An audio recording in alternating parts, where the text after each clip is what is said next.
morning in the Americas, good evening in Asia, good afternoon in Europe and Africa. It's exactly 4 p.m. here in Nairobi. Time for Citizen TV Briefs. My name is Jimmy Mbogo. Let's get you informed on some of the stories making headlines across the country.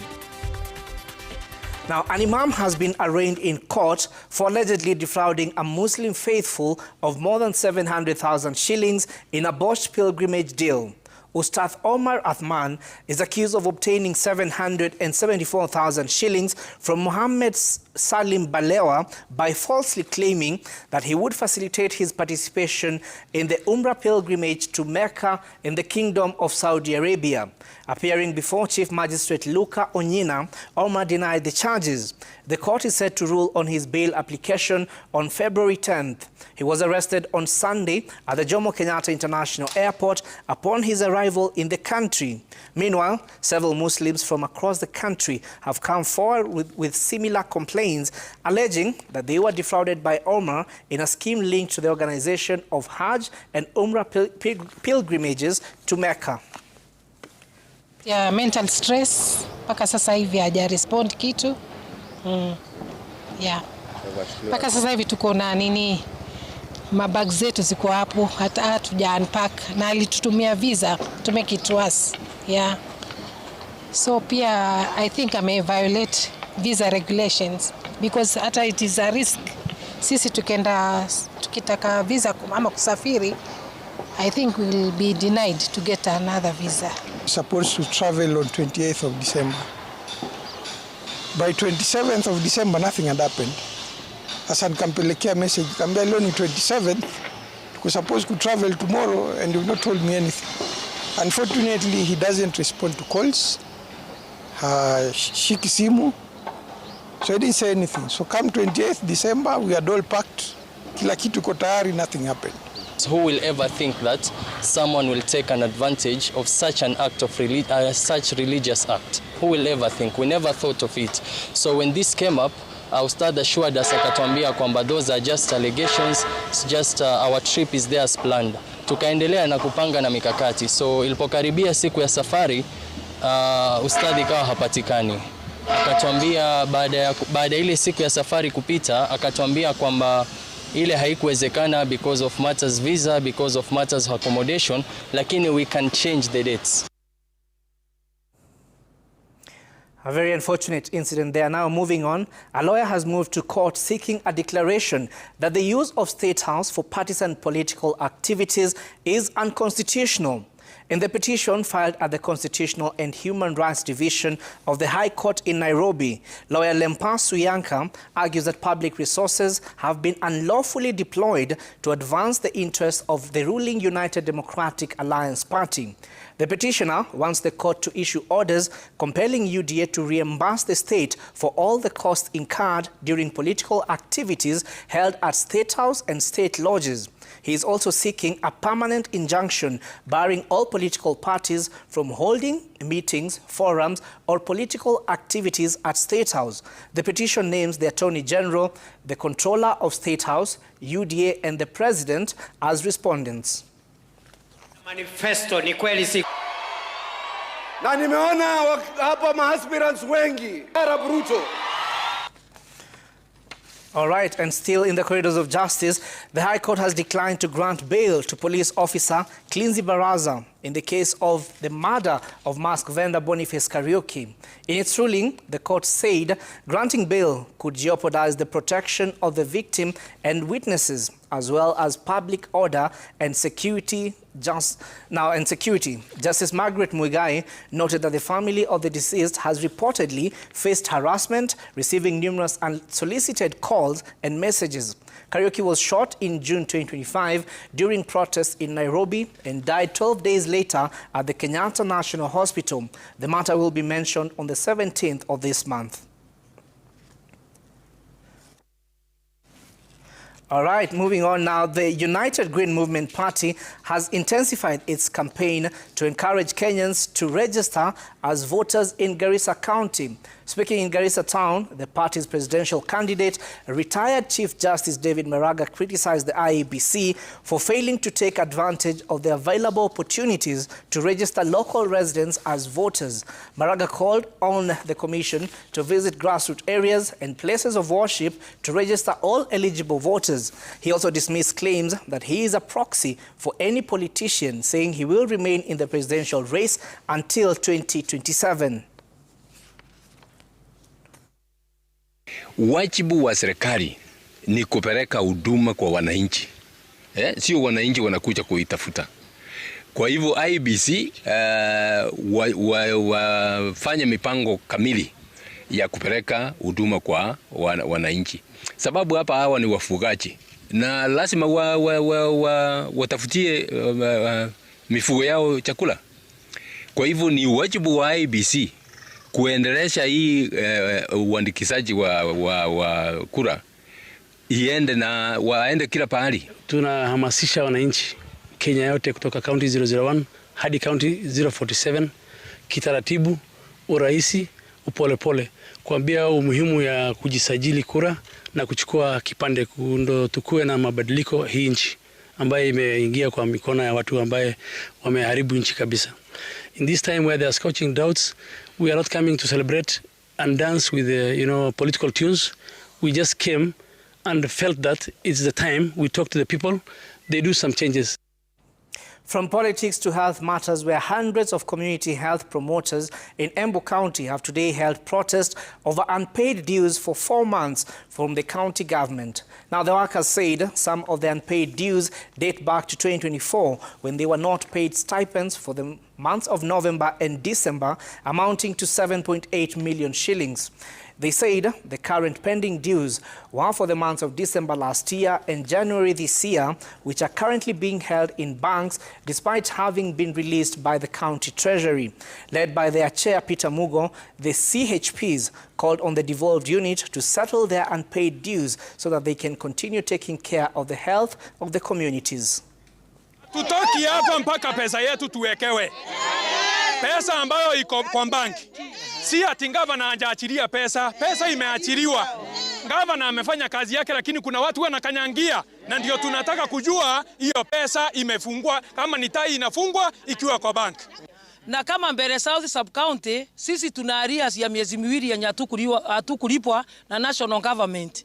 Na hiyo sasa tumecomplain, list zimeenda, tumefanywa correction mpaka tukachoka.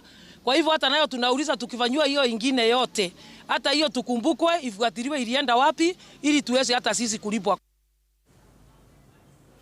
Now, government spokesperson Isaac Mwaura has defended the government's projects, saying that key initiatives under the bottom-up economic transformation agenda are progressing as planned despite criticism. He highlighted changes in the education funding, expanded enrollment under the Social Health Authority, and actions against corruption, insisting that the government remains focused on delivering tangible benefits to Kenyans. Project business component is empowering 121,800 entrepreneurs nationwide, the education sector. And we are proud to say as a government that now we've been able to transition our grade 10 learners successfully, over 90%. And we were ready by having the proper number of classrooms. We have also been able to ensure that people have gotten the schools that they deserve. The economic indicators are very clear, even if you compare with the former administration, that this administration has done extremely well when it comes to economic parameters.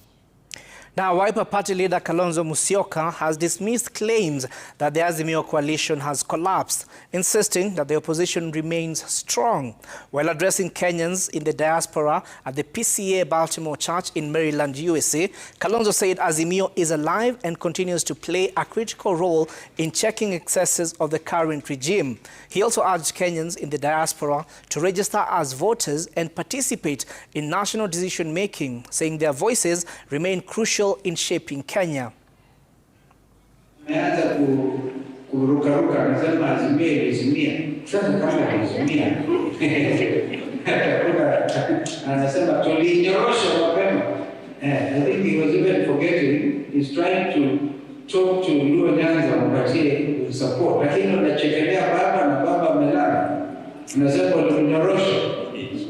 Sasa ndio mshida maajabu ya leadership ya kwetu kule. But ODM pia wamezungumza openly huko Busia, wakasema they are not in UDA, and so they Azimio pamoja wa Kenya. That is the argument inaendelea, very healthy argument. Utusaidie kwa maombi ndio William Ruto amke aone. The Constitution says Kenya is a multi-party democracy.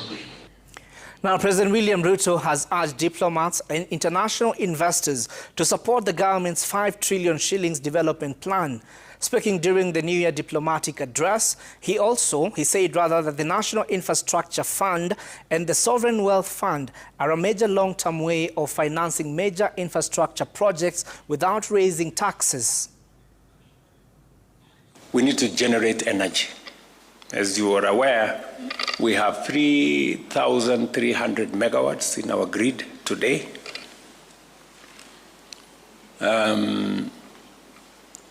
For us to undertake the kind of technology transition, industrialization,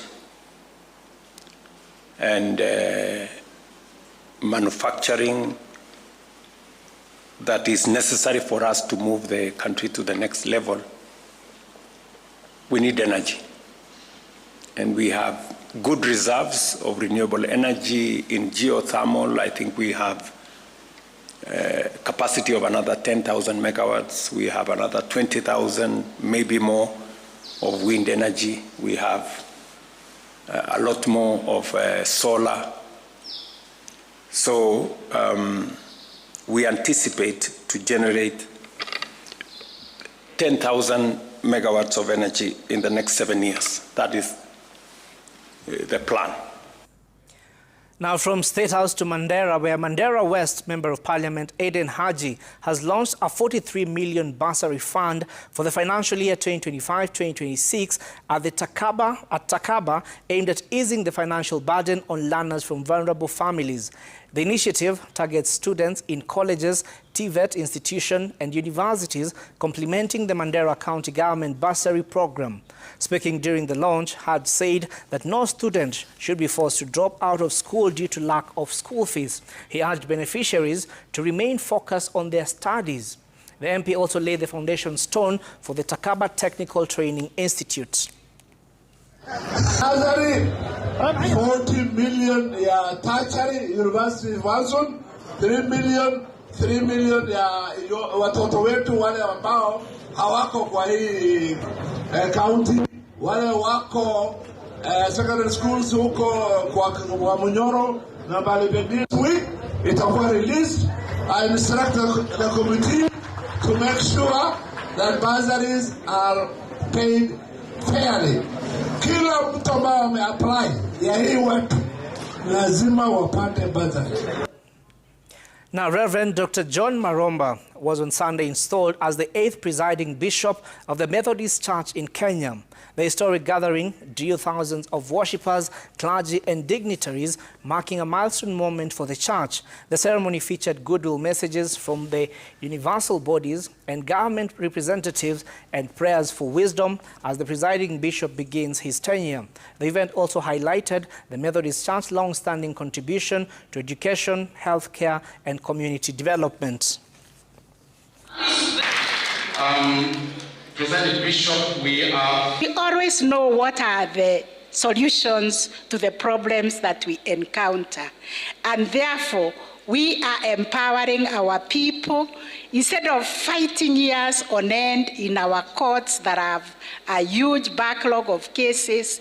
We are encouraging people to embrace alternative dispute resolutions. We are asking them to talk to each other. We are asking families to talk to each other. And therefore, we are also asking our churches, whenever they have differences, to first of all talk to each other as the Bible has always told us. It is time for this side of Mlima pia tuseme tumekuwa kubwa, tumekomaa. We are going to determine our destiny as a people. We are going to determine our destiny politically as a people, because this is a very serious and solemn occasion. I was expecting, if it's about hii mlima tunaambiwa kila siku, hiyo mlima yote, picha ya mlima yote ingeonekana hapa siku ya leo. Lakini inaonekana, the only picha ambayo inaonekana siku ya leo ni picha ya Mount Kenya East. Kwa hivyo natuma huyu ndugu yangu huyu Linturi aende ambie wenzake hao wanapiga kelele kila siku, awaambie tunaangalia